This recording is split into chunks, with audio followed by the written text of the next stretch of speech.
Covid-19 moom doon na loo xam ne ami mag ak ndaw ci yam ci mag la nga je m'en vais vous faire lecture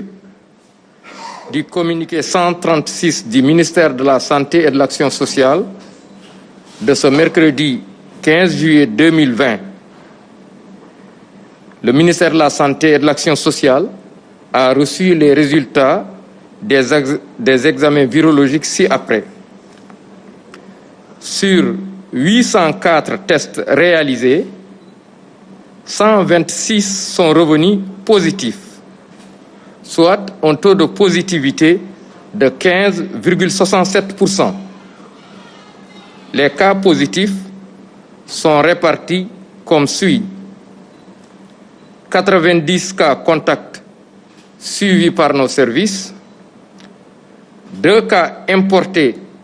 enregistrés à l'aéroport international Blaise Diagne de Diass, 34 cas issus de la transmission communautaire répartis entre Ziguinchor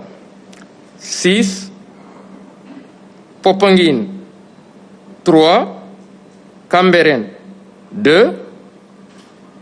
Tivaouane au quartier Keur Malé 2, Mbao 2, Parcelles Assainies 2, Pikine 2, Pout 2, Derklé 2, Dieuppeul 1, Guédiawaye 1, Khombol 1, Liberté 3 1, Liberté 6 1, Mariste 1, Ouest Foire 1, Passy 1, Rufisque 1 et Saint-Louis 1.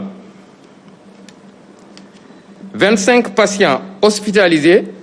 ont été contrôlés négatifs et déclarés guéris.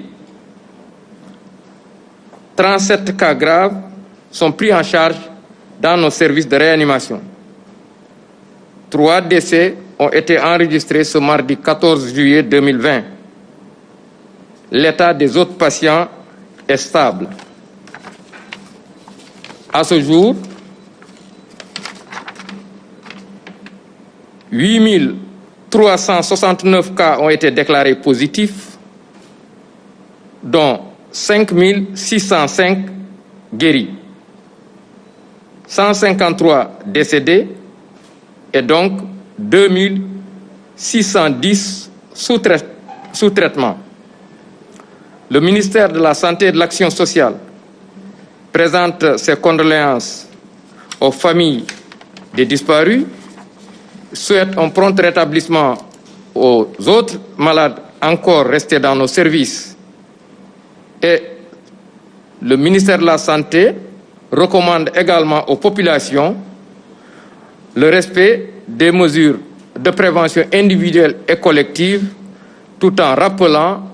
le port obligatoire de masques, le respect de la distanciation physique d'au moins 1 mètre dans les lieux publics, mais également le lavage fréquent des mains. Je vous remercie de votre attention. Salam alaikum mbokk yi, ma jottali leen communiqué bi bàyyeekoo ci ministère de la Santé et de l'Action sociale tey alarba fukki fan ak juróom ci weeru juillet bi ñu nekk. Ministère de la Santé et de l'Action sociale jot na résultat yi may waaj a lim ci juróom-ñetti téeméer ak ñeenti test yi ñuy def téeméer ak ñaar fukk ak juróom-benn ñoo ci positif. ci ñooñu am nañ ci juróom-ñeent fukk cas contact mooy ñi nga xam ne dañoo jaxasoo woon ak ñi yore doomu jàngoro ji. mu am ñaari cas yu jóge bitim réew te ñu ngi duggee aéroport international Blaise Diagne bu Diass. mu am fanweer ak ñeent cas communautaire jéggal leen ma vérifier chiffre bi. fanweer ak ñeent cas communautaire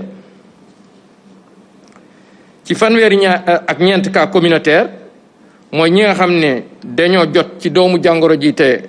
xamuñu fiñ ko jëlee. Ziguinchor am na juróom-benn,